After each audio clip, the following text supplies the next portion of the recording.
আসসালামু আলাইকুম।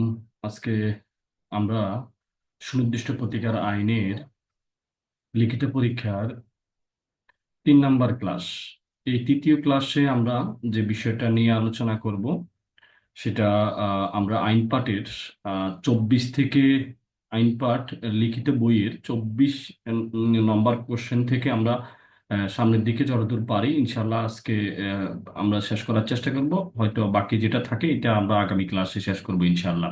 কিন্তু এর আগে আপনাদেরকে আমি কিছু জিনিস একটু বলতে চাই, যে জিনিসগুলো একটু মনে রাখা দরকার। সেটা হচ্ছে, সুনির্দিষ্ট কার্য সম্পাদনের আদেশ যে পেতে পারে 23 ধারাতে বলা আছে। কি বলা আছে? সুনির্দিষ্ট কার্য সম্পাদনের আদেশ যে পেতে পারে, কোথায় বলা আছে? 23 ধারাতে বলা আছে। আর সুনির্দিষ্ট কার্য সম্পাদনের আদেশ যে পেতে পারে না, সেটা কোথায় বলা আছে? সেটা 24 ধারাতে বলা আছে। তাইলে আমরা এই দুটা ধারা দেখব। এখান থেকেও বিগত সময়ে আমাদের প্রশ্ন আসছে। আমরা যখন আহ আইন পাঠের লিখিত বইটা দেখতে যাব তখন দেখবেন ওখানে বার বিজিএস যে প্রশ্ন আসছে, সেটা আপনারা বুঝতে পারবেন বিষয়টা। এখন আপনাদেরকে আমি যে টিপসটা দেব সেটা হচ্ছে কিভাবে আপনি মনে রাখবেন, 23 ধারাটা কিভাবে মনে রাখবেন সেই বিষয়টাই আমরা এক্সপ্লেইন করার চেষ্টা করব। আশা করছি আপনাদের কাজে লাগবে। দেখেন, চুক্তি সুনির্দিষ্ট বাস্তবায়নের আদেশ পেতে পারে তারা হলো কারা? আমরা এখানে মনে রাখবো হলো ফি সি আর আই দিয়ে। ফি সি আর আই দিয়ে মনে রাখবো, ফি সি আর আই। অর্থাৎ যদি আমরা এটা যদি মেডিকেলের ভাষায় যদি বলি, তাহলে এগুলো প্রস্টেট ক্যান্সার রিসার্চ ইনস্টিটিউট বাংলাদেশে আছে বা নাও থাকতে পারে। অথবা যদি আপনি মনে করেন যে আমি এইভাবে মনে রাখবো না, আমি মনে রাখবো ফেনালকোট রিসার্চ ইনস্টিটিউট, এভাবে মনে রাখতে পারি। এখানে আমরা সি দিয়ে দুটা জিনিস পাবো, আর দিয়ে আমরা চারটা জিনিস পাবো। তাইলে মোটামুটি আমরা যেভাবে মনে রাখতে পারি পিসিআরআই, এতটুকু হইলে 23 মানে পিসিআরআই, এটা এটা দিলেই হচ্ছে। সেটা হোক প্রস্টেট ক্যান্সার রিসার্চ ইনস্টিটিউট দিয়ে মনে রাখেন, সেটা ফেনালকোট রিসার্চ ইনস্টিটিউট দিয়ে মনে রাখেন। এটা অ্যাজ আপনাদের ব্যাপার, মনে রাখতে পারলেই হলো। এগুলোর উপকরতে, এটা কোনো বিজ্ঞান বা সায়েন্স নয়, আপনি মনে রাখার জন্য বলছি। তাহলে দেখেন আমরা 8টা বিষয় কিভাবে মনে রাখতে পারি। এখানে 8টা ব্যক্তি আছে। কয়জন ব্যক্তি আছে? 23-এ গিয়ে আপনার 8 ধরনের ব্যক্তি আহ, সুনির্দিষ্ট কার্য সম্পাদনের আদেশ পেতে পারে। দেখেন, একটা হলো চুক্তির যে কোনো পক্ষ। আমরা পিতে পার্টি লিখছি, পিতে হলো পার্টি, অর্থাৎ যে কোনো পক্ষ। আর এরপরে হলো আমরা 2 নম্বরে অথবা ক্ষয়ে আমরা যে বিষয়টা দেখব, স্বার্থ সংশ্লিষ্ট প্রতিনিধি বা রিপ্রেজেন্টেটিভ বা তার প্রধান বা প্রধানের সাথে প্রতিনিধি চুক্তি করলে, এটাকে আমরা আর দিয়ে রিপ্রেজেন্টেটিভ হিসেবে মনে রাখতে পারি। আর এর গল্প আমার একটা শেষ। আর আমরা এরকম পাবো হলো 4টা, আমরা আর গুলো শেষ করি, পরে আমরা সির বিষয়টা আসতেছি। তাইলে আমরা পার্টি গেল, এরপরে হলো আমার রিপ্রেজেন্টেটিভ গেল, অর্থাৎ পার্টির যে স্বার্থ সংশ্লিষ্ট প্রতিনিধি তারাও কি করতে পারবে? চুক্তি সুনির্দিষ্ট বাস্তবায়নের আদেশ পেতে পারে, ওই ব্যক্তিরাও পেতে পারে। এরপরে দেখেন আমরা আহ, সরাসরি ঘতে চলে যাই, অর্থাৎ আর এর মধ্যেই থাকি। আমরা আরেকটা আর দেখি, সেটা হচ্ছে হলো রিমাইন্ডার ম্যান। বলতে হচ্ছে সম্পত্তির আজীবনের স্বত্বের অধিকারী ব্যক্তির পরবর্তী স্বত্বাধিকারী, তাকে বলা হয় রিমাইন্ডার ম্যান। অর্থাৎ আপনি যখন এখানে টেনেন্ট যে বিষয়টা আছে, অর্থাৎ যে ক্ষেত্রে কোনো আজীবন প্রজা তার ক্ষমতা যথাযথ প্রয়োগ করে চুক্তিবদ্ধ হয়েছে, সেক্ষেত্রে অবশিষ্ট ব্যক্তি। আপনারা তো জানেন টেনেন্ট কি জিনিস, জানেন যারা আজীবন প্রথা, একটা জিনিস, একটা একটা জায়গা যখন উনি দীর্ঘদিন ব্যবহার করবে, পরবর্তীতে এই জায়গাটার মালিক যে হবে সে হচ্ছে হলো আপনার হলো পরবর্তী স্বত্বাধিকারী, যাকে বলা হয় রিমাইন্ডার ম্যান। আমরা আরেকটা আর সমান সমান রিমাইন্ডার ম্যান পেয়ে গেলাম। একটা পেয়ে গেলাম আমরা রিপ্রেজেন্টেটিভ, আর একটা আর সমান সমান পেয়ে গেলাম রিমাইন্ডার ম্যান, যেটা মানে সম্পত্তির আজীবন সত্ত্বের অধিকারী ব্যক্তির পরবর্তী অধিকারী।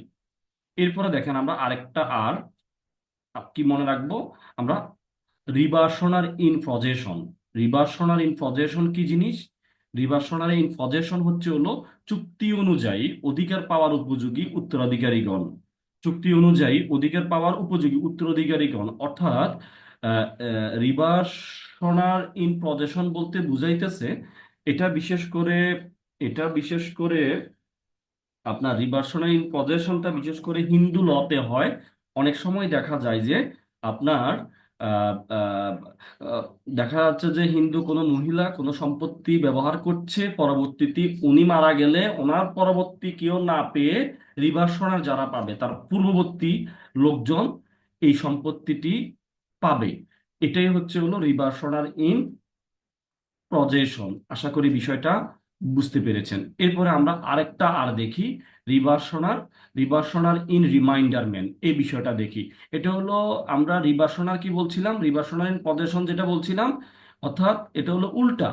আর এটা হলো ইন রিমাইন্ডারমেন্ট, অর্থাৎ পরবর্তী যে লোক আছে, অর্থাৎ উত্তরাধিকারীগণের পরবর্তী উত্তরাধিকারীগণ যারা, অর্থাৎ এ বি, বি থেকে সি বা সি থেকে ডি এ যাবে। এটাই হচ্ছে হলো চুক্তি হতে মুনাফা লাভের অধিকারী কোনো ভাবী উত্তরাধিকারী যে চুক্তি ভঙ্গের কারণে ক্ষতির সম্মুখীন হবে, তাকে বলা হয় রিভার্সনার ইন রিমাইন্ডারমেন্ট। আশা করি এই চারটা আর দিয়ে আপনারা বিষয়টা বুঝতে পেরেছেন। এরপরে হলো আমরা চারটা আর গেল, আর আমাদের হচ্ছে হলো ফি গেল। এখন আমরা বাকি রইল আই, একটা বাকি রয়েছে। আইতে হচ্ছে হলো ইন্টারেস্ট। এই ইন্টারেস্ট মানে কি? ইন্টারেস্ট মানে স্বার্থ। কোন ধরনের স্বার্থ সেটা? আপনার কোনো বিবাহ সংক্রান্ত হইতে পারে, ম্যারেজ সংক্রান্ত হইতে পারে, অথবা কোনো ফ্যামিলি বা পরিবারের সদস্যদের মধ্যে হইতে পারে। এদের মধ্যে আপস মীমাংসা সংক্রান্ত বন্টন হইতে পারে, মানে চুক্তির ক্ষেত্রে হিতকর কোনো অধিকারী ব্যক্তি হইতে পারে। এরকম হইতে পারে না, মনে করেন একটা লোক মারা গেল, কিন্তু পরবর্তীতে তার, সে যে আরো কয়েকটা বিয়ে করেছে বা আরো একটা বিয়ে করেছে, তার ফ্যামিলি গিয়ে কাবিননামা দেখাইলো। এই যে তার হিতকর কোনো অধিকারী ব্যক্তি যাদের ইন্টারেস্ট আছে, তাদের কি করতে পারবে? তারাও মানে মানে এদেরকেও সুনির্দিষ্ট কার্য সম্পাদনের আদেশ দিতে পারে। এটি হলো বিষয়, ইন্টারেস্ট দিয়ে আমরা মনে রাখবো। এরপরে আমরা দুটা সি আছে, আমরা সি দুটা দেখি। সি বলতে আমাদের কি বুঝাইতেছে? সি বলতে আমাদের বুঝাইতেছে একটা হলো নতুন কোম্পানি, অর্থাৎ দুটি দুটি পাবলিক কোম্পানি একত্রিত হয়ে নতুন একটা কোম্পানি করলে এটাকে বলা হয় নতুন কোম্পানি। অর্থাৎ এটা যদি আমরা একটা উদাহরণ দিলে বুঝতে পারবেন বিষয়টা। ক, খ, দুটা যদি আমরা একসাথে একটা কোম্পানি, তখন হয়ে গেল গ। এরকম হয় অনেক সময়, ব্যাংক দেউলিয়া হয়ে যাচ্ছে, দুটা ব্যাংক, দুর্বল ব্যাংক একসাথে যোগ হয়ে তৃতীয় নম্বর আরেকটা ব্যাংক নাম দিয়ে এলো। তাইলে এই ব্যক্তিরাও কি কি চুক্তি সুনির্দিষ্ট কার্য সম্পাদন পাওয়ার অধিকারী। ঠিক আছে। এরপরে হচ্ছে হলো আপনার হলো, আমরা আরেকটা হলো কোম্পানির প্রমোটার, সি দিয়ে। কোম্পানির প্রমোটার বলতে কি বুঝাইছে? উদ্যোক্তাগণ, অর্থাৎ একটা নতুন কোম্পানি বা একটা রেজিস্ট্রিকৃত কোম্পানি গঠনের আগে কিছু প্রমোটার আছে, কিছু উদ্যোক্তা আছে, যাদেরকে দিয়ে কিছু কাজ করানো হয় কোম্পানিটা গঠিত হওয়ার আগে। এদের বিরুদ্ধেও এদের পক্ষেও, বিরুদ্ধে সরি, এদের পক্ষেও কি করা যাবে? এইসব ব্যক্তিদের পক্ষেও আপনার চুক্তি সুনির্দিষ্ট কার্য সম্পাদনের আদেশ তারাও পেতে পারে, এই ব্যক্তিরাও পেতে পারে। তাইলে আমরা মোটামুটি 8 ধরনের ব্যক্তি দেখে গেছি, যে যাদের যাদের পক্ষে বা যারা চুক্তি সুনির্দিষ্ট কার্য সম্পাদন পেতে পারে। আশা করি বিষয়টা বুঝতে পেরেছেন। এরপরে দেখেন, আমরা এখন দেখব হচ্ছে হলো যাদের পক্ষে চুক্তি সুনির্দিষ্ট বাস্তবায়ন করা যায় না। এরা হলো আরো 4 ধরনের ব্যক্তি আছে। হ্যাঁ, সেম 12-র অপোজিট যেরকম 21, আর 23-এর অপোজিট হচ্ছে 24। আশা করি আপনারা মনে রাখতে পারবেন। তাইলে 23-এ আমরা কি দিয়ে মনে রাখবো? ফি সি আর আই। তাইলে ফি সি আর আই বলতে আমরা সি দিয়ে পাবো দুটা শব্দ, আর আর দিয়ে পাবো আমরা 4টা শব্দ। এই বিষয়টা আপনাকে মনে রাখতে হবে, কিচ্ছু করার নাই। এটার উপকথে মনে রাখতে হবে। তাহলে ফি সি আর আই, ঠিক আছে। ফি সি আর আই অর্থাৎ আপনি ফেনাল কোড রিসার্চ ইনস্টিটিউট ধরেন, এটা দিয়ে মনে রাখতে পারেন। আমরা ফেনাল কোড, আমরা আইনের লোক, আইনের বিষয়গুলো দিয়ে মনে রাখবো। আশা করি কাজে লাগবে। এরপরে দেখেন, যে সকল ব্যক্তির পক্ষে চুক্তি সুনির্দিষ্ট বাস্তবায়ন করা যায় না, তারা কারা? এদের পক্ষে চুক্তি সুনির্দিষ্ট বাস্তবায়ন করা যায় না। এতক্ষণ আমরা বলছিলাম যাদের পক্ষে, যেসব ব্যক্তিদের পক্ষে চুক্তি সুনির্দিষ্ট বাস্তবায়ন করা যায়, এরা হলো 4 ধরনের ব্যক্তি আছে এখানে। সেম। তাইলে প্রথমে হচ্ছে হলো, আমরা যদি দেখি বি দিয়ে হলো কি বলতেছে, যে চুক্তি ভঙ্গের জন্য ক্ষতিপূরণ আদায় করতে পারেনি, অর্থাৎ বিচ অফ হি, অর্থাৎ চুক্তিটা সে নিজেই কি করেছে, যে অলরেডি সে কি হয়েছে, মানে একটা চুক্তি সে নিজেই ভঙ্গ করে ফেলেছে, একটা চুক্তি সে নিজেই ভঙ্গ করে ফেলেছে। তাই না? আমরা কি বলতে পারি এখানে? আহ, যে নিজে চুক্তি ভঙ্গ করেছে 1 নম্বরে। তাইলে আহ, আহ, সে সকল ব্যক্তি, চুক্তি সুনির্দিষ্ট সে সকল ব্যক্তিদের পক্ষে চুক্তি সুনির্দিষ্ট বাস্তবায়ন করা যায় না, যে নিজে চুক্তি ভঙ্গ করেছে। ব্রিচ অফ, বা আমরা হি লিখলাম, সে আর কি, আর বা কন্ট্রাক্ট বলেন আর যাই বলেন, তাইলে সে যদি চুক্তিটা ভঙ্গ করে। এরপরে আমরা যদি আই দিয়ে দেখি, বি আই, আই দিয়ে হলো ইনক্যাপাবল, অর্থাৎ যে অসমর্থ হয়। কি হয়? যে নিজে চুক্তি সত্ত্ব ভঙ্গ করে এবং কোনো অংশ পালনে অসমর্থ হয়। এখানে হলো সে অসমর্থ হয়। সে কি করতেছে? আপনার হলো যে নিজের পক্ষের চুক্তির কোনো প্রয়োজনীয় শর্ত পালন করতে অসমর্থ হয় বা শর্ত ভঙ্গ করে, এবং যার ফলে তার নিজের অংশের কার্য সম্পাদন বাকি থাকে, তাইলে তারা পাবে না, ওই ব্যক্তিরা চুক্তি সুনির্দিষ্ট কার্য সম্পাদনের আদেশ পাবে না। এরপরে আরেকটা হচ্ছে এডি অলরেডি, সে কি হয়েছে?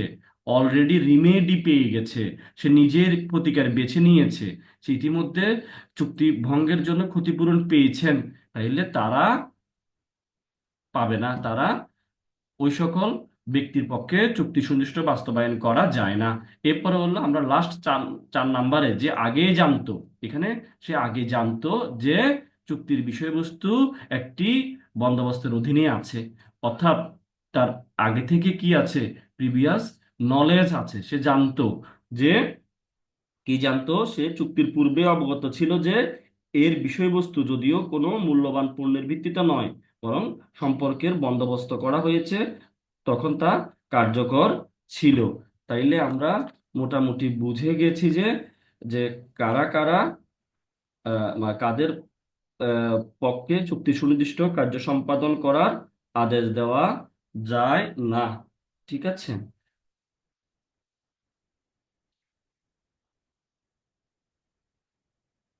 এরপরে আমরা মোটামুটি আমরা তাইলে এখানে মনে রাখবো হলো BIAF। এখন BF দিয়ে মনে রাখতে পারেন সংক্ষেপে, আমরা অনেক সময় BF GF বলি, এটাকে যদি আমরা লিখতে যান BI অথবা বাইএফ, যেমনি মনে রাখেন, আপনার মতো করে BIAFI দিয়ে মনে রাখবেন, BIAFI, BF, BF অথবা বাইএফ, যেমনি পারেন মনে রাখার চেষ্টা করবেন, আশা করি কাজে লাগবে। এরপরে হলো আমরা এরপরে আমরা এখানে আর দেখব না। এরপরে আমরা লাস্ট আমরা চলে যাই, আরেকটা গুরুত্বপূর্ণ আছে, আমরা 27-এ চলে যাই। হ্যাঁ, আহ, যে ব্যক্তির বিরুদ্ধে চুক্তি সম্পাদনের মামলা দায়ের করা যায়, যে ব্যক্তির বিরুদ্ধে চুক্তি সম্পাদনের মামলা দায়ের করা যায়, এই ব্যক্তিগুলো কাদের বিরুদ্ধে? এটা দিয়ে আমরা মনে রাখার কৌশল হচ্ছে হলো PRPCC, অর্থাৎ ফি দিয়ে হলো পার্টি, ফি দিয়ে হলো কি? পার্টি, ফি দিয়ে পার্টি, আর পার্টির এরপরে আর দিয়ে কি? রিপ্রেজেন্টেটিভ, পার্টির রিপ্রেজেন্টেটিভ বা কোনো পক্ষের চুক্তির ফলে। আমরা আর বেশি কথা না বলি, এরপরে হলো আমরা ফি আর ফি, ফি আর ফি, ঠিক আছে। ফি আর ফি হলো এখানে যে একটা পার্সন রয়েছে, কোন পার্সন? এমন শর্তের অধিকার ব্যক্তির বিরুদ্ধে যদিও চুক্তির পূর্বে ছিল এবং বাদী অবগত ছিল, তবুও বিবাদী মানে স্থানচ্যুত করতে পারে। তাইলে এই ক্ষেত্রে যদি আমরা 27-এ যদি একটা 27-এ আমরা দেখি যে এমন শর্তের অধীন দাবিদার ব্যক্তির বিরুদ্ধে যদিও তা চুক্তির পূর্বে ছিল এবং বাদী অবগত ছিল, তবুও বিবাদী আহ, স্থানচ্যুত করে থাকতে পারে। তাইলে আমরা এখানে একটা উদাহরণ দেখতে পারি। এটা হলো নাম্বারের উদাহরণটা হচ্ছে হলো আপনার, করিম একটি সম্পত্তির আজীবন প্রজা, ঠিক আছে, যার শর্তের অবশিষ্ট ভাগের অধিকারী খাদিজা, যে বিলি ব্যবস্থা অনুসারে আজীবন প্রজা, সেই বিলি ব্যবস্থা দ্বারা অর্পিত ক্ষমতার যথাযথ প্রয়োগ করে করিম সম্পত্তিটি কার কাছে? গণেশের নিকট বিক্রয় করবার জন্য চুক্তিবদ্ধ হয়। যে বিলি ব্যবস্থার বিষয় অবগত ছিল, সে আগে জানতো যে এটা মারা গেলে কার কাছে আসবে? ও, খাদিজার কাছে আসবে, তাইলে বিক্রয় সম্পন্ন হওয়ার পূর্বেই করিম মারা গেল। এই ক্ষেত্রে গণেশ খাদিজা এর বিরুদ্ধে সুনির্দিষ্ট কার্য সম্পাদন কার্যকর করতে পারে। আশা করি বিষয়টা বুঝতে পেরেছেন এদের বিরুদ্ধে। অর্থাৎ আহ, এখানে সে আগে থেকে জানতো বা এরকম একটা দুর্ঘটনা হইতে পারে বা হবে, এই যদি জানে যে কার উপর শর্তর দাবির অধীন দাবিদার কারা আছে, কোন পার্সনটা আছে, কার ইন্টারেস্ট আছে, তাইলে এখানে কি আছে, পার্সন অফ ইন্টারেস্ট, কার সত্ত্ব রয়েছে, ওই ব্যক্তির উপর কার সত্ত্ব রয়েছে, ওনার বিরুদ্ধেও চুক্তি সুনির্দিষ্ট কার্য সম্পাদনের আদেশ দিতে পারে। আর লাস্টে হলো আমরা সেম 23 ধারাতে যে লাস্টে আমরা দুটো জিনিস দেখেছি, সি দিয়ে কোম্পানি, একটা হলো নতুন কোম্পানি আর একটা হলো গঠিত কোম্পানি। হ্যাঁ, আর এখানে হলো আমরা কোম্পানি বলতে হলো একটা হচ্ছে হলো নতুন কোম্পানি হবে, অর্থাৎ দুটা কোম্পানি মিলে একসাথ হয়ে যখন আরেকটা কোম্পানি হয়, এদের বিরুদ্ধেও চুক্তি সুনির্দিষ্ট কার্য সম্পাদন করা যায়, এই হলো এক ধরনের কোম্পানি, ওখানেও আমরা বলেছিলাম। এরপরে আরেকটা হলো প্রমোটার অফ কোম্পানি, অর্থাৎ কোম্পানির যে উদ্যোক্তাগণের বিরুদ্ধে, অর্থাৎ কোম্পানিটা গঠিত হওয়ার পূর্বে যখন ওনারা অনেকগুলো কার্যক্রম সম্পাদন করে, ওই ক্ষেত্রে ওই ব্যক্তিরাদের বিরুদ্ধেও চুক্তি সুনির্দিষ্ট কার্য সম্পাদনের আদেশ পেতে পারা যায়। এই হলো মোটামুটি, আমরা এখান থেকে মনে রাখবো ফি আর ফিসিসি দিয়ে 27 ধারাটা মনে রাখবো। আর 7 থেকে 5 গেলে, 2 গেলে, সরি 7 থেকে 2 গেলে হচ্ছে হলো 5, এই 5টি ক্ষেত্রে আহ, আহ, ব্যক্তির বিরুদ্ধে চুক্তি সম্পাদনের মামলা দায়ের করা যাবে বা আদেশ দেওয়া যাবে। হ্যাঁ, চুক্তি পালন কার্যকর করার জন্য মামলা করা যাইতে পারে এদের এদের বিরুদ্ধে। ঠিক আছে, এরপরে হলো কাদের বিরুদ্ধে পারা যায় না, আমরা এটা 28-এ গিয়ে দেখব। এটাও মোটামুটি সহজ একটা বিষয়। দেখেন, সেটা হচ্ছে হলো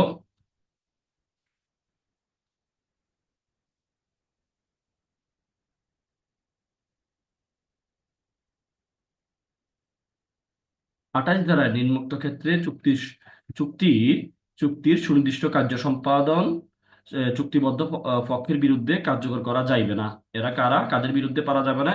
এক নম্বরে হচ্ছে, আমরা মনে রাখবো এখানে অপর্যাপ্ত হয়, কি অপর্যাপ্ত হয় সেটা দেখতেছি, এটা হলো আমাদের মেন কিওয়ার্ড, যে অপর্যাপ্ত বিষয়টা যদি যদি চুক্তির তারিখে বিরাজমান বিরাজমান বিষয়বস্তুর অবস্থান তুলনায় ইহার প্রতিদান এতই অপর্যাপ্ত হয় যে তাহা নিজেই অথবা অপরাপরের পরিস্থিতির সহযোগে প্রতারণা বা বাদী কর্তৃক অন্যায় সুবিধা গ্রহণের সাক্ষ্য হয়ে দাঁড়ায়, এটাই হচ্ছে হলো তখন আপনার কি করা যাবে না, তখন এই যে এদের বিরুদ্ধে চুক- চুক্তির সুনির্দিষ্ট কার্য সম্পাদন চুক্তির ওই পক্ষের বিরুদ্ধে কার্যকর করা যাবে না।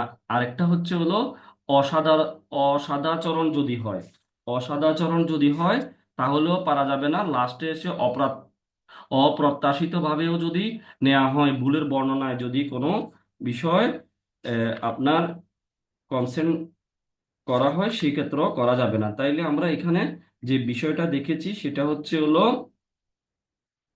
প্রথমে হলো আমরা 28-এর 1-এ আমরা যেটা দেখেছি সেটা হচ্ছে হলো, যদি চুক্তির তারিখে বিরাজমান বিষয়বস্তুর অবস্থার তুলনায় দেওয়া প্রতিদান এতই অপর্যাপ্ত, এখানে বিনিময় মূল্যটা খুবই অপর্যাপ্ত, অর্থাৎ 10 লক্ষ টাকার জিনিস কখনো 3 লক্ষ টাকা হইতে পারে না, এটা অপর্যাপ্ত, তাহলে এ, এ, কি করা যাবে না, তাহলে আপনার তাদের বিরুদ্ধে চুক্তি সুনির্দিষ্টভাবে কার্যকর করা যাবে না।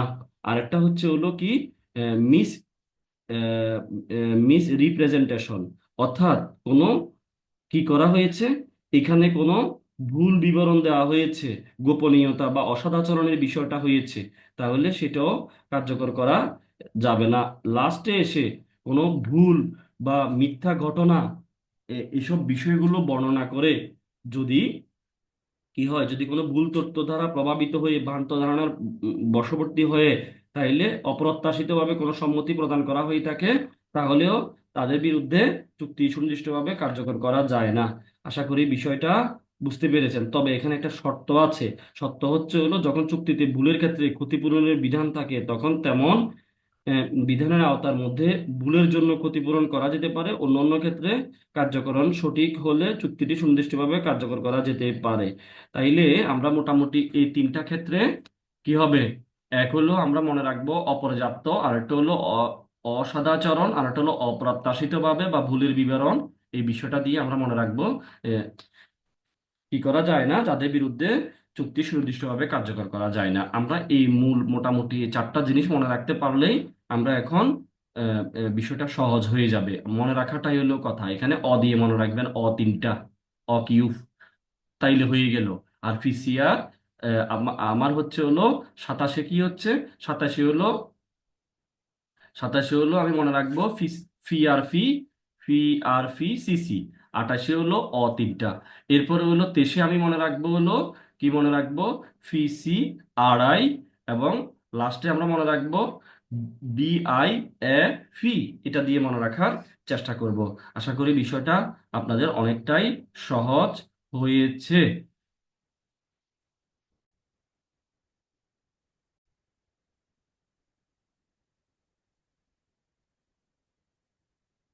আচ্ছা, আমরা এখন আইন পাঠের আইন পাঠের লিখিত বইয়ের আমরা গতকালকের ক্লাসে আমরা 23 পর্যন্ত আলোচনা করছিলাম, 23 নম্বর প্রশ্ন পর্যন্ত আমরা আলোচনা করছিলাম। আজকে আমরা বাকি বিষয়গুলো দেখার চেষ্টা করি, দেখি কত দূর পর্যন্ত বলা যায়। আমরা ইতিমধ্যে মোটামুটি আমরা 23 ধারা কিভাবে মনে রাখবো, 24 কিভাবে মনে রাখবো, 27 কিভাবে মনে রাখবো, 28 কিভাবে মনে রাখবো আমরা মোটামুটি বুঝেছি। হ্যাঁ, অন্তত আমরা কিছুটা হইলেও এই যে আমাদের যে টেকনিক গুলো দিয়ে মনে রাখার একটা সম্ভব হবে ইনশাআল্লাহ। দেখেন, এরপর আমরা প্রশ্ন দেখি কি আসছে। কোন চুক্তি কার কার বিরুদ্ধে সুনির্দিষ্টভাবে বলবৎ করা যায় এবং কার বিরুদ্ধে করা যায় না?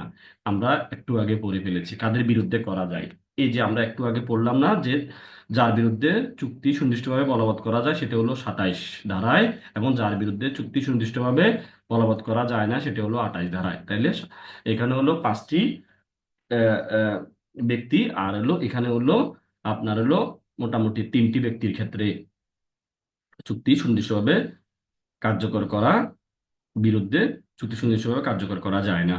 এই বিষয়গুলো আমরা দেখে ফেলেছি। আমরা ওখানে মনে রাখার জন্য বলছিলাম ফি আর ফি, অর্থাৎ আমরা ফার্টির কথা বলছি, তারপরে হলো ফার্টির রিপ্রেজেন্টেটিভের কথা বলছি, তারপরে পার্সন অফ ইন্টারেস্টের কথা বলছি। এরপরে হলো দুটা কোম্পানি, একটা হলো আপনার হলো দুইটা কোম্পানি, নতুন কোম্পানি হয়েছে, আর একটা হলো কোম্পানির প্রমোটারগণ, উদ্যোক্তাগণ। হ্যাঁ, এই হলো বিষয়। কোম্পানি উদ্যোক্তাগণ, উদ্যোক্তাগণ অর্থাৎ প্রমোটার কোম্পানি, এই দুইটা পিআরপি সিসি দিয়ে আমরা এটা মনে রাখার চেষ্টা করছি। এরপরে দেখেন যে পক্ষগণের কার্য সম্পাদন বাধ্য করা যায় না, সেটি হচ্ছে হলো 28-এ বলা আছে। 28-এ আমরা বলছি হলো ওই যে অপর্যাপ্ত দিয়ে মনে রাখার জন্য বলছিলাম, অ তিনটা আছে, অর্থাৎ অর্থাৎ প্রতিদান মারাত্মক ভাবে অপর্যাপ্ত হলে, তারপরে হলো যদি ভুল বিবরণ হয়, গোপন চক্রান্ত বা অসদাচরণের মাধ্যমে সম্মতি অর্জন করা হয়, যদি ভুল তথ্য দ্বারা প্রভাবিত হয়ে বা ভুল ধারণার বশবর্তী হয়ে অপ্রত্যাশিতভাবে যদি তার সম্মতি প্রদান করা হয়, এই 3টি আহ, ক্ষেত্রে কি করা যাবে না, এই এই এই পক্ষগণকে কার্য সম্পাদন, এদের বিরুদ্ধে কার্য সম্পাদনে বাধ্য করা যায় না। এই ক্ষেত্রে বাধ্য করা যায় না। আশা করি বিষয়টা বুঝতে পেরেছেন, একটা প্রশ্ন হয়ে গেছে। তাইলে এটা দেখে ফেললেন। 24 আমরা শেষ করলাম। এটা হলো 11 সালে আসছিল। হ্যাঁ, বিজেএস পরীক্ষা 11 সালে আসছে, গুরুত্বপূর্ণ। এরপরে আমরা দেখি, আমরা 25 নম্বর প্রশ্নটা দেখি, ফ্যাক্ট বেসড কোশ্চেন, এটা 2023 সালে আসছে। সেটা কি? ক ক ক সরি কে স্বাভাবিক স্নেহ ভালোবাসার বশবর্তী হয়ে তার আহ ভ্রাতাগণের সন্তানদেরকে নির্দিষ্ট একটা সম্পত্তি পত্তন দেন, এবং পরবর্তীতে একই সম্পত্তি একজন আগন্তুকের নিকট বিক্রয় করার জন্য চুক্তিবদ্ধ হয়। ঠিক আছে, এখন কে এই চুক্তি সুনির্দিষ্ট কার্য সম্পাদন কার্যকর করতে পারেন কি? আমরা এটা দিয়ে স্পেসিফিক রিলিফ অ্যাক্ট 1877-এর প্রাসঙ্গিক বিধান উল্লেখ সংক্ষেপে আলোচনা করুন।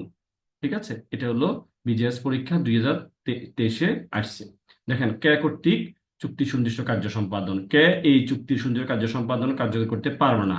কোনো সম্পত্তি বিক্রয় করতে বা ইজারা দিতে চুক্তি করার পূর্বে উক্ত সম্পত্তি প্রতিদান সহ বা ব্যতীত বন্দোবস্ত করা হলে উক্ত বন্দোবস্তকৃত বর্তনকৃত সম্পত্তি পরবর্তীতে বিক্রয় করতে বা ইজারা দিতে সাধিত চুক্তিটি সুনির্দিষ্টভাবে বলবৎযোগ্য না। অর্থাৎ একবার বন্দোবস্তকৃত সম্পত্তি পরবর্তীতে ইজারা দিতে বা বিক্রয় করতে সম্পাদিত চুক্তিটি সুনির্দিষ্টভাবে বলবৎযোগ্য নয়, এটা 25 ধারায় বলা আছে। দেখেন কেমনে, যদি স্পেসিফিক রিলিফ অ্যাক্ট 1877-এর 25 ধারা অনুচ্ছেদ অনুসারে স্থাবর অস্থাবর যে কোনো সম্পত্তি বিক্রয় বা ইজারা দেওয়ার চুক্তি বিক্রেতা বা ইজারা দাতাদের অনুকূলে সুনির্দিষ্টভাবে বলবৎ করা যাবে না, যে আহ, বিক্রেতা ইজারাদার এমন বিক্রয় বা ইজারা চুক্তির পূর্বে উক্ত চুক্তির বিষয়বস্তু বন্দোবস্ত বা পত্তন বা সেটেলমেন্ট দিয়েছে, এমনকি একটা বন্দোবস্তটি কোনো প্রকার প্রতিদান ব্যতীত হলেও। এটা একটু মাথায় রাখতে হবে। ঠিক ঠিক আছে, যেহেতু কে আগন্তুকের নিকট সম্পত্তিটি বিক্রয় করতে চুক্তিবদ্ধ হওয়ার পূর্বে কোনো প্রকার প্রতিদান ব্যতীত স্বাভাবিক স্নেহ ভালোবাসার বশবর্তী হয়ে উক্ত সম্পত্তিটি তার ভ্রাতাগণের সন্তানদেরকে পত্তন বা বন্দোবস্ত করেছে, সুতরাং বন্দোবস্তকৃত সম্পত্তিটি বিক্রয় করতে কে এর আগন্তুকের সাথে যে চুক্তি করেছে সেটা সুনির্দিষ্টভাবে বলবৎযোগ্য না। তাহলে আমরা 25 ধারাটা বুঝে গেলাম। এরপরে দেখেন 26 ফ্যাক্ট বেসড কোশ্চেন, আমরা 26টা একটু দেখি। ক, তার 1 খণ্ড জমি 8 লক্ষ টাকায় ক্ষয়ের নিকট, ক বলবো না আমরা এখানে, করিম তার 1 খণ্ড জমি 8 লক্ষ টাকায় খাদিজা এর নিকট বিক্রয় করতে চুক্তিবদ্ধ হয়। চুক্তিমূলে খাদিজা ওই জমির দখল পায়। পরবর্তীতে করিম তা 12 লক্ষ টাকায় গণেশের নিকট বিক্রয় করে দেয়। জমিতে করিম এর স্বার্থ সম্পর্কে গণেশ কোনো খোঁজ খবর নেয় নাই। এমত অবস্থায় আপনার খাদিজা গণেশের বিরুদ্ধে চুক্তিটি বলবৎ করতে পারবে? কোনো আইন ধারা উপরোক্ত ঘটনা নির্ধারিত হবে, আলোচনা করুন। এরপর দেখেন, এই যে খাদিজা গণেশের বিরুদ্ধে চুক্তিটি বলবৎ করতে পারবে, কারণ সুনির্দিষ্ট প্রতিকার আইনের আমরা 27-এর খতে কি দেখছিলাম, 27-এর খতে আমরা দেখেছিলাম যে আহ, খাদিজা গণেশের বিরুদ্ধে চুক্তিটি বলবৎ করতে পারবে, অর্থাৎ চুক্তিভুক্ত জমিতে খাদিজা এর দখল এবং গণেশের জন্য নোটিশ হিসেবে বিবেচিত হবে। গণেশের স্বার্থ প্রভাবিত করতে অর্থাৎ খাদিজা এর দখলেই যথেষ্ট। তাইলে সুতরাং খাদিজা গণেশের বিরুদ্ধে চুক্তিটি সুনির্দিষ্ট বলবৎকরণ করতে পারবে, কারণ তার এখন কে আছে, আপনার রিপ্রেজেন্টেটিভ হচ্ছে হলো আহ, খাদিজা। তাইলে উনি সুনির্দিষ্ট চুক্তিটি সুনির্দিষ্ট বলবৎকরণ করতে পারবে। এরপরে হলো সুনির্দিষ্ট প্রতিকার আইনের 27-এর খ ধারা অনুসারে আহ, আপনার খাদিজা চুক্তিটি গণেশের বিরুদ্ধে বলবৎ করতে পারবে। 27-এর খ ধারায় বলা হয়েছে, চুক্তি পরবর্তী কোনো স্বার্থ সৃষ্টি হলে চুক্তির পক্ষগণের মাধ্যমে যে ব্যক্তি এমন স্বার্থ দাবি করছে তার বিরুদ্ধে চুক্তি সুনির্দিষ্ট বলবৎকরণ করা যেতে পারে, যদি সে মূল চুক্তির বিষয়ে অবগত হয়। তাহলে যেহেতু খাদিজা দখলে ছিল, সেহেতু খাদিজা এর সাথে করিমের চুক্তিগত সম্পর্ক বা গণেশের কর্তৃক অবগত থাকা স্বাভাবিক, এবং এই কারণেই খাদিজা গণেশের বিরুদ্ধে চুক্তিটি বলবৎকরণ করতে পারবে। এরপরে আমরা একটু দেখি 27 নং প্রশ্নটা একটু দেখি। তাহলে কি বলতেছে, আমরা এখানে যদি এখানেও আমরা যদি দেখি, কে এবং এল এর নিকট নির্দিষ্ট জমি 50,000 টাকা বিক্রয় করার জন্য চুক্তি করলো। পরবর্তীতে কে 60,000 টাকার বিনিময়ে ওই জমি এম কে প্রদান করলেন।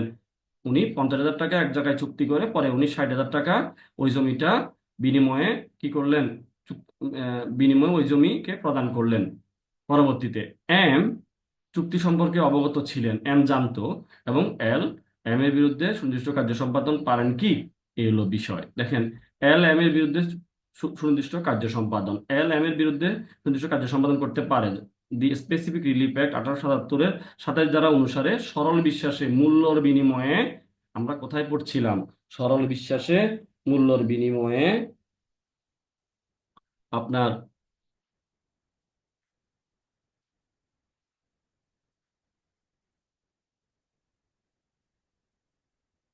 সরল বিশ্বাসে মূল্যর বিনিময়ে ক্ষতে দেখছি আমরা, ঠিক আছে, মূল্যর বিনিময়ে মূল চুক্তির বিষয়ে অবগত না হয়ে যে ব্যক্তি কোনো সম্পত্তি ক্রয়ের চুক্তি করেছে সেই ব্যক্তির বিপক্ষে বিপক্ষে চুক্তি সুনির্দিষ্ট কার্য সম্পাদন করা যায় না। কিন্তু যে ব্যক্তি মূল চুক্তি সম্পর্কে অবগত হওয়ার পরও উক্ত চুক্তিভুক্ত সম্পত্তি ক্রয় করতে চুক্তি করে সেই ব্যক্তির বিপক্ষে চুক্তি সুনির্দিষ্টভাবে বলবৎযোগ্য হবে। যেহেতু এম মূল চুক্তি সম্পর্কে অবগত ছিল, সেহেতু এম এর বিরুদ্ধে 5,000 টাকার চুক্তিটি সুনির্দিষ্টভাবে কার্য সম্পাদন করতে পারবে। এল এর পক্ষে এম এর বিপক্ষে চুক্তিটি সুনির্দিষ্টভাবে বলবৎযোগ্য হবে। আশা করি বিষয়টা বুঝতে পেরেছেন।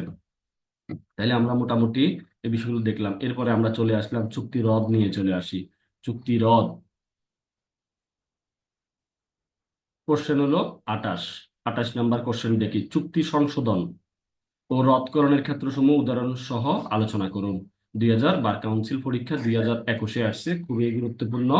দেখেন, সুনির্দিষ্ট প্রতিকার আইনের 31 ধারায় চুক্তি সংশোধনের জন্য মোকদ্দমা দায়ের করা যায়। অন্যদিকে সুনির্দিষ্ট প্রতিকার আইনের 35 ধারায় চুক্তি রদের মোকদ্দমা দায়ের করা যায়। উদাহরণ সহ চুক্তি সংশোধন ও রদকরণের ক্ষেত্রসমূহ আলোচনা করা হলো। তাহলে দুইটা সেকশন দিয়ে আমাদেরকে আলোচনা করতে হবে। দেখেন, চুক্তি সংশোধন বলতে কি বোঝায়? সুনির্দিষ্ট প্রতিকার আইনের 31 ধারায় আদালত চুক্তি সংশোধনের আদেশ দিতে পারে, তবে এই এই ক্ষেত্রে নিম্নলিখিত শর্তাবলী পূরণ করতে হবে। এক নাম্বার কি শর্ত? প্রতারণার কারণে ভুল হয়েছে। তাহলে আপনি যে চুক্তিটা সংশোধন করবেন, চুক্তির কোনো পক্ষের প্রতারণা ফ্রডের কারণে লিখিত কোনো চুক্তি বা অন্য কোনো দলিলের পক্ষগণের সত্যিকারী মনোভাব সঠিকভাবে ব্যক্ত না হলে যে কোনো পক্ষ বা স্বার্থ সংশ্লিষ্ট তার বৈধ প্রতিনিধি উক্ত চুক্তি সংশোধন করার মোকদ্দমা দায়ের করতে পারে। চুক্তি আইনের 17 ধারায় সংজ্ঞায়িত প্রতারণার কারণে আদালত চুক্তি সংশোধনের প্রতিকার মঞ্জুর করতে পারে। তাইলে প্রতারণার কারণে যদি কোনো ভুল হয় তাহলে চুক্তিটা সংশোধন করা যাবে। এরপরে হচ্ছে হলো, এটা হলো আপনার, আমরা আগে দেখলাম হলো মিস্টেক বা ফ্রড মিস্টেক যেটাই বলি। এরপরে হচ্ছে হলো পারস্পরিক ভুল। চুক্তির উভয় পক্ষের পারস্পরিক ভুলের কারণে লিখিত কোনো চুক্তি বা অন্য কোনো দলিলের পক্ষগণের সত্যিকারী মনোভাব সঠিকভাবে ব্যক্ত না হলে যে কোনো পক্ষ বা স্বার্থ সংশ্লিষ্ট বৈধ প্রতিনিধি উক্ত দলিল বা চুক্তি সংশোধন করার মোকদ্দমা দায়ের করতে পারে। এক পক্ষের ভুল দলিল সংশোধনের কোনো কারণ হতে পারে না। তাহলে পারস্পরিক ভুল হইলেই এটা সংশোধন করা যাবে। আরেকটা হলো 3 নম্বরে কি বলতেছে? চুক্তি বা অন্য কোনো দলিল। এটা চুক্তি হইতে পারে, অন্য কোনো দলিল হইতে পারে। ঠিক আছে? সুনির্দিষ্ট প্রতিকার আইনের 31 ধারার ব্যবহৃত দলিল বলতে এমন সকল দলিলকে অন্তর্ভুক্ত করে যা দ্বারা কোনো অধিকার বা দায় সৃষ্টি করা হয়, হস্তান্তর করা হয়, সীমাবদ্ধ দ্বারা প্রসারিত করা হয় বা লিপিবদ্ধ বা বিলুপ্ত করা হয়। ডিক্রি, রয়েদাদ, উইল, প্রমিসরি নোট বা অন্যান্য বিভিন্ন দলিল 31 ধারার আওতাধীন এবং ঋণের প্রাপ্তি স্বীকার 31 ধারা অনুসারে একটা দলিল এবং সংশোধন করা যাবে এবং 31 ধারায় শর্ত পূরণ করে। তাই দলিলের পাশাপাশি কোনো লিখিত চুক্তি সংশোধনের মোকদ্দমা 31 ধারায় রক্ষণীয়। আশা করি বোঝা গেছে। এরপরে দেখেন, আহ, শুধু চুক্তিও হইতে পারে, কোনো দলিলও হইতে পারে। এরপরে হচ্ছে হলো 4 নম্বরে হলো পক্ষগণের প্রকৃত অভিপ্রায় ব্যক্ত না হলে। তাহলে কোনো লিখিত চুক্তি বা অন্য কোনো লিখিত দলিলের পক্ষসমূহের সত্যিকার মনোভাব ব্যক্ত না হলে আদালত দলিলের পক্ষসমূহের দলিল সম্পাদনের প্রকৃত উদ্দেশ্য নিরূপণের জন্য দলিল সংশোধনের আদেশ দিতে পারে। তাহলে বোঝা গেছে। এরপরে আমরা আমরা এতক্ষণ দেখলাম যে আপনার আহ, চুক্তি সংশোধন কখন করা যেতে, বা চুক্তি সংশোধন বলে না, দলিল সংশোধন যেটাই বলি, কখন করা বা কখন করা যেতে পারে। এরপর দেখেন, যে ক্ষেত্রে আদালত চুক্তি রদ করতে পারে, চুক্তিটা কখন রদ হয়ে যেতে পারে। তিনটি ক্ষেত্রে তিনটি ক্ষেত্রে চুক্তি রদ দের ডিগ্রি দিতে পারে। তাইলে এক নম্বরে হচ্ছে হলো বাতিলযোগ্য বা বাদী কর্তৃক অবসানযোগ্য চুক্তি। একটা হচ্ছে কি বাতিলযোগ্য। 35 ধারায় আদালত কোনো লিখিত চুক্তি রদের আদেশ দিতে পারে, সেক্ষেত্রে চুক্তিটি অলরেডি কি বাতিলযোগ্য, ভয়েডেবল বা বাদী কর্তৃক রদযোগ্য, অবসানযোগ্য হয়। তাহলে বাতিলযোগ্য চুক্তি হলো এমন সম্মতি যা যা এক বা একাধিক পক্ষের ইচ্ছাক্রমে কার্যকর করা যায়, কিন্তু অপর পক্ষ বা পক্ষসমূহের ইচ্ছাক্রমে কার্যকর করা যায় না। চুক্তি আইনের 1872-এর 19, 19 ক, 39, 53, 55 ধারায় উল্লেখিত ক্ষেত্রে একটি চুক্তি বাতিলযোগ্য হতে পারে। আশা করি বুঝতে পেরেছেন কোন কোন বিষয়গুলো বাতিলযোগ্য চুক্তি বা ভয়েডেবল চুক্তি, সেটা চুক্তি আইনে উল্লেখ আছে। এই যে মোটামুটি 5টা ধারাতে আছে, 1, 2, 3, 4, 5। এরপরে হলো চুক্তি আইনের 1872-এর 19 এবং 19 ক ধারায় বিধান করা হয়েছে যে জবরদস্তি, প্রতারণা, মিথ্যা বর্ণনা দ্বারা সম্মতি আদায় করা হলে, চুক্তিতে অসঙ্গত প্রভাব দ্বারা সম্মতি আদায় করা হলে যে পক্ষের সম্মতি আদায় করা হয়েছে সে পক্ষের ইচ্ছাক্রমে চুক্তিটি বাতিলযোগ্য হবে। উদাহরণ দেখেন, একটা উদাহরণ দিয়েছেন যে প্রতারণা করার অভিপ্রায়ে আপনার মিথ্যা বর্ণনা প্রদান করে যে তার কারখানার বছরে 500 মণ সার প্রস্তুত করা হয়, কিন্তু বি উক্ত কারখানা ক্রয় করতে পরচিত করে, চুক্তিটি বি এর ইচ্ছাক্রমে বাতিলযোগ্য হবে। অন্যদিকে অবসানযোগ্য চুক্তি হলো এমন চুক্তি যে ক্ষেত্রে আপনার চুক্তিতে শর্ত থাকে যে কোনো নির্দিষ্ট ঘটনা বা ঘটা সাপেক্ষে চুক্তিটি অবসান বা সমাপ্ত হতে পারে, বা চুক্তিটি প্রতিপালন না করলে বা চুক্তির কোনো শর্ত ভঙ্গ করলে চুক্তি সমাপ্ত বা অবসান হতে পারে। যেমন চুক্তিতে উল্লেখ আছে যে ক্রেতা একটা নির্দিষ্ট সময়ের মধ্যে বিক্রয় অর্থ পরিশোধ করবে। যদি ক্রেতা উক্ত নির্ধারিত সময়ের অর্থ পরিশোধ না করতে পারে তাহলে চুক্তিটি রদ করা যাবে। এখন ক্রেতা যদি নির্দিষ্ট সময়ে এসে যদি চুক্তিটি টাকা দিতে না পারে তাহলে এমনিতেই চুক্তিটি রদ হয়ে যাবে। আর যেটা ভয়েডেবল, বাতিল যুদ্ধ চুক্তি হলে তো এমনিই বাতিল হয়ে যাবে। এরপর হলো অবৈধ চুক্তি। যে ক্ষেত্রে চুক্তি যে কারণেই অবৈধ, তা চুক্তি হতে স্পষ্টভাবে প্রতীয়মান হয় না এবং যার জন্য বাদী অপেক্ষা বিবাদীকে বেশি দায়ী করা যায়, অর্থাৎ যে ক্ষেত্রে উভয় পক্ষ সমানভাবে দোষী না, সেই ক্ষেত্রে চুক্তিটি রদ করা যেতে পারে। এরপর দেখেন, আদালতের ডিক্রি অনুসারে ক্রেতা বা ইজারা গ্রহীতা ক্রয় মূল্য বা অন্য কোনো অর্থ পরিশোধ করতে ব্যর্থ হলে, এখন যে ক্ষেত্রে বায়না চুক্তি সুনির্দিষ্ট বলবৎকরণ বা ইজারা গ্রহণের চুক্তি সংক্রান্ত ডিক্রি প্রদান করা হয়েছে, ডিক্রি অনুসারে আদালত যে ক্রয় মূল্য বা অন্য কোনো অর্থ পরিশোধ করতে আদেশ দিয়েছিল, সেই ক্রেতা বা ইজারা গ্রহীতা সেটা পরিশোধ করতে ব্যর্থ হয়েছে, সেক্ষেত্রে আদালত চুক্তিটি বাতিলের আদেশ দিতে পারে।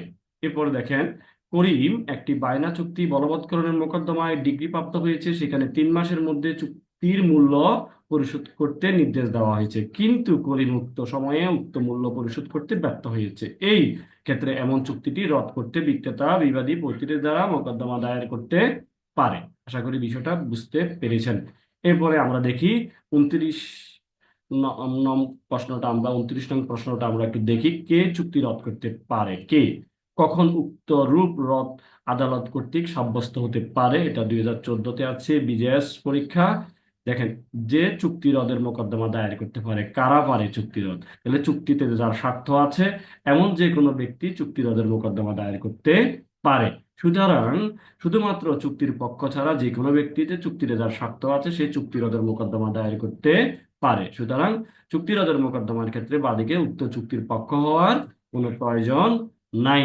উদাহরণ দেখি, যে যৌথ হিন্দু পরিবারের ম্যানেজার কোনো চুক্তি সম্পাদন করলে উক্ত চুক্তি রদের জন্য যৌথ হিন্দু পরিবারের যে কোনো সদস্য মোকদ্দমা দায়ের করতে পারে, যদিও উক্ত সদস্য উক্ত চুক্তির পক্ষ না। আশা করি বিষয়টা বুঝতে পেরেছেন। পক্ষ হওয়া লাগবে না চুক্তি রদের ক্ষেত্রে, স্বার্থ সংশ্লিষ্ট প্রতিনিধি হইলে চলবে। এরপর হলো যে ক্ষেত্রে আদালত চুক্তি রদ করতে পারে। 35 ধারার অধীন একটা লিখিত চুক্তি, আহ 3টি ক্ষেত্রে রদের মোকদ্দমা দায়ের করা যায় এবং আদালত এই নিম্নলিখিত 3টি ক্ষেত্রে চুক্তি রদের ডিক্রি দিতে পারে। 1 নম্বরে হলো বাতিলযোগ্য বা বাদী কর্তৃক অবসানযোগ্য কোনো চুক্তি। এখন 35 ধারায় কোনো লিখিত চুক্তি রদের আদেশ দিতে পারে যে ক্ষেত্রে চুক্তিটি বাতিলযোগ্য। একটু আগে আমরা বিষয়গুলো পড়েছি। এলে এই এই বিষয়গুলো থাকলেই, অবৈধ চুক্তি হলে, তারপরে হলো বাতিলযোগ্য বা বাদী কর্তৃক অবসানযোগ্য চুক্তি হইলে, অবৈধ চুক্তি হলে, তারপরে হলো আদালত কর্তৃক ডিক্রি অনুসারে ক্রেতা বা ইজারা গ্রহীতার ক্রয় মূল্য বা অন্য কোনো অর্থ পরিশোধ করতে ব্যর্থ হলে চুক্তিটা রদ করা যাবে। আশা করি বিষয়টা বুঝতে পেরেছেন। এরপরে আমরা ফ্যাক্ট বেসড কোশ্চেন, আমরা 30 নং প্রশ্নটা একটু দেখি। দেখেন এখানে কি বলতেছে, বাদী এ বিবাদী বি সি ডি ই বর্গাদার। এই যে বিবাদের শর্ত সংক্রান্ত বিষয়াবলী জ্ঞাত থেকে বাদী এ 9/9/1978 তারিখে রেজিস্ট্রিকৃত দলিল মূল্য 10,000 টাকা বিনিময়ে 63 শতক জমি ক্রয় করে। তারপরে পরবর্তীতে নিরীক্ষাক্রমে বাদীর অবগতিতে আসে যে খরিদা জমিতে বিবাদীগণ শুধুমাত্র 4/1 অংশের মালিক ছিল, সেই কারণে অবশিষ্ট 4/3 অংশ জমিতে বাদীর কোনো সত্ত্ব অর্জিত হয়নি। তাই বাদীর বাদী বিবাদীগণের নিকট হতে বিনিময় মূল্য 7,500 টাকা ফেরত পাওয়ার জন্য তিনি অর্থ মামলা করে এবং বিচারকালে এরূপ যুক্তি উপস্থাপিত হয় যে মামলাটি সুনির্দিষ্ট প্রতিকার আইনে 1877-এর 35 দ্বারা বাড়িতে এবং মূল মালিকগণ এদেশ ছেড়ে ভারতে চলে যাওয়ার কারণে বিবাদীগণের দখলীয় 4/3 অংশ জমি অর্পিত সম্পত্তিতে পরিণত হয়েছে। কিন্তু উক্তরূপ দাবির সমর্থনে কোনো সাক্ষ্য প্রমাণ উপস্থাপিত হয়নি। বাদী কি চুক্তি রদের অজুহাতে বিনিময় মূল্য ফেরত পাওয়ার অধিকারী? ব্যাখ্যা করুন। 2014 বিজেএস পরীক্ষাতে আসছে, দেখা যাক কি হয়। দেখেন, চুক্তি রদের চুক্তি রদের অজুহাতে বিনিময় মূল্য ফেরত পেতে বাদীর যে অধিকার, তাইলে বাদী বিবাদীগণের নিকট থেকে যে 4/3 অংশ বিনিময় মূল্য 7,500 টাকা ফেরত পাওয়ার অধিকারী না। চুক্তি রদের অজুহাতে বাদী বিনিময় মূল্য ফেরত পাওয়ার অধিকারী না। বিবাদী পক্ষে কোনো প্রতারণা না থাকায় আলোচ্য মামলার ক্ষেত্রে সুনির্দিষ্ট প্রতিকার আইনের 35 দ্বারা প্রযোজ্য হবে না, অর্থাৎ চুক্তিটি রদ হবে না। যেহেতু বাদী বিবাদীর বর্গাদার থাকা অবস্থায় বিরোধীয় সম্পত্তি ক্রয় করছিল, সেহেতু বিরোধীয় সম্পত্তি বিবাদীর কি ধরনের সত্ত্ব ছিল সেটা সম্পর্কে বাদী সম্পূর্ণরূপে অবগত ছিল। এই কারণে বিবাদী প্রতারণা করেছে সেটা বলার কোনো সুযোগ নাই। বিষয়টা বুঝতে পেরেছেন, কারণ উনি বর্গাদার ছিলেন। যেহেতু মূল মালিকগণ দেশ ত্যাগ করেছে, সেহেতু বিরোধীয় জমি অর্পিত সম্পত্তিতে কি হয়েছে, পরিণত হয়েছে। এই কারণে বাদী ক্ষতিগ্রস্ত হতে পারে, অর্থাৎ অর্পিত সম্পত্তি কর্তৃপক্ষ এমন সম্পত্তি অধিগ্রহণ করতে পারে মর্মে বাদী উক্তরূপ দাবির সমর্থনে কোনো সাক্ষ্য প্রমাণ দিতে পারেনি। সুতরাং বাদীর ক্ষতির আশঙ্কা এতটাই অস্পষ্ট বা দূরবর্তী যে এমন আশঙ্কা বাদীকে 4/3 বিনিময় মূল্য 7,500 টাকা পাওয়ার কোনো কারণ সৃষ্টি করে না। বিশেষত যে ক্ষেত্রে কোনো প্রকার বাধা বিপত্তি ব্যতীত অর্পিত সম্পত্তি কর্তৃপক্ষ কর্তৃক দখলচ্যুত হওয়ার হুমকি ব্যতীত বাদী এমন সম্পত্তির সত্ত্ব বা দখল বজায় রাখে। যেহেতু বিবাদীগণের কোনো প্রতারণা ছিল না, সেহেতু চুক্তি রদ হবে না। চুক্তি রদের অজুহাতে বাদী বিনিময় মূল্য ফেরত পেতে অধিকারী হবে না। এরপরে দেখি আমরা 31 নং প্রশ্নটা দেখি, যে একজন আইনজীবী একজন হিন্দু বিধবা বি তার মক্কেল বি এর পাওনাদারকে প্রতারণার মাধ্যমে ঠকানোর উদ্দেশ্যে বি কে তার সম্পত্তি বরাবর হস্তান্তর করতে প্ররোচিত করে। বরাবর বি হস্তান্তরের দলিল করে দেন। বি হস্তান্তরের দলিলটি বিষয়ে এর বিরুদ্ধে কোনো প্রতিকার প্রার্থনা করতে পারেন কি? এটা 2019-এ আসছে। দেখেন, হস্তান্তরের দলিলের বিষয়ে এর বিরুদ্ধে বি এর কি প্রতিকার? বি ইচ্ছামতো চুক্তিটি বাতিলযোগ্য হবে, কারণ পাওনাদারগণের প্রতারণার উদ্দেশ্যে চুক্তিটি সম্পাদন করায় এটা একটা বাতিলযোগ্য চুক্তি, যেটা চুক্তি আইনের 19 ধারার বিধান করা হয়েছে। জবরদস্তি, প্রতারণা, মিথ্যা বর্ণনা দ্বারা সম্মতি আদায় করা হলে চুক্তিটি অসঙ্গত, প্রভাব দ্বারা সম্মতি আদায় করা হলে যে পক্ষে সম্মতি আদায় করা হয়েছে সে পক্ষের ইচ্ছাক্রমে চুক্তিটি বাতিলযোগ্য হবে।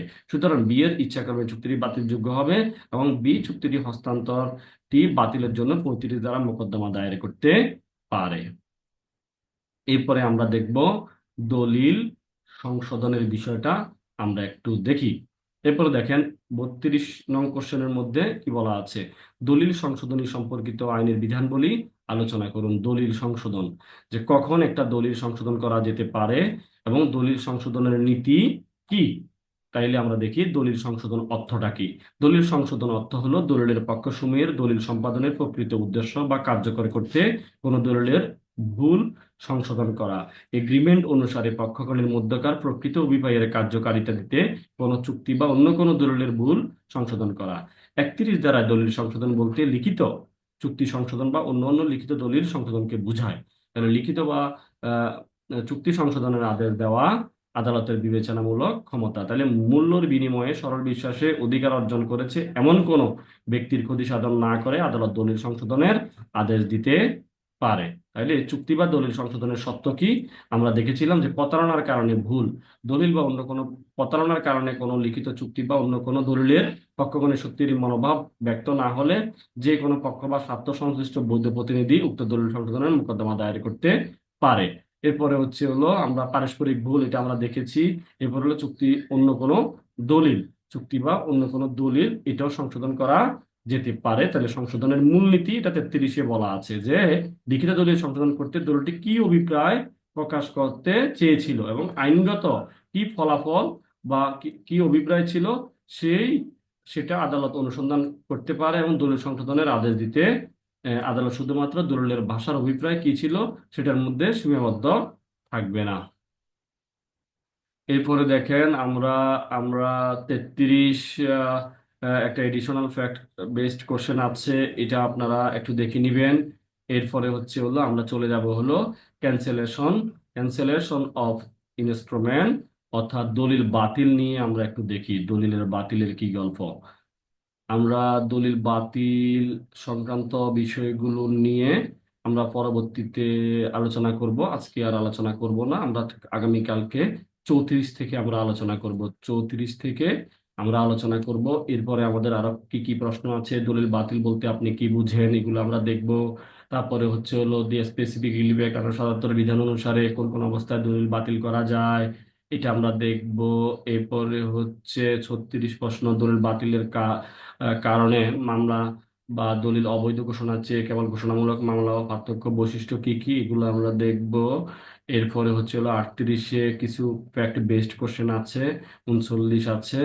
এরপরে 40, 41, মোটামুটি আমরা কালকে ঘোষণামূলক কিছু বিষয় আছে 43, এগুলো আমরা দেখার চেষ্টা করব। এগুলো খুবই ছোট, ইনশাল্লাহ আমাদের কালকের ক্লাসেই সুনির্দিষ্ট প্রতিকার আইনের বাকি বিষয়গুলো আমরা আলোচনা করতে পারবো। বাকি বিষয় আমাদের আর রয়েছে সর্বশেষ মনে হয় 66টা প্রশ্ন, 64 64টা প্রশ্ন আপনার আহ, আমাদের যে আইনপাটের যে আইনপাট লিখিত এর স্যার দিয়েছেন, যেগুলো বার বিজিএসে আসছে, এবং স্যার কিছু এডিশনাল প্রশ্ন দিয়েছেন। আশা করছি এই বিষয়গুলো পড়লেই আর ধারাগুলো পড়লেই আপনারা আপনাদের একটা ভালো প্রিপারেশন হবে ইনশা আল্লাহ। তাইলে আমরা ক্লাস এখানেই শেষ করলাম।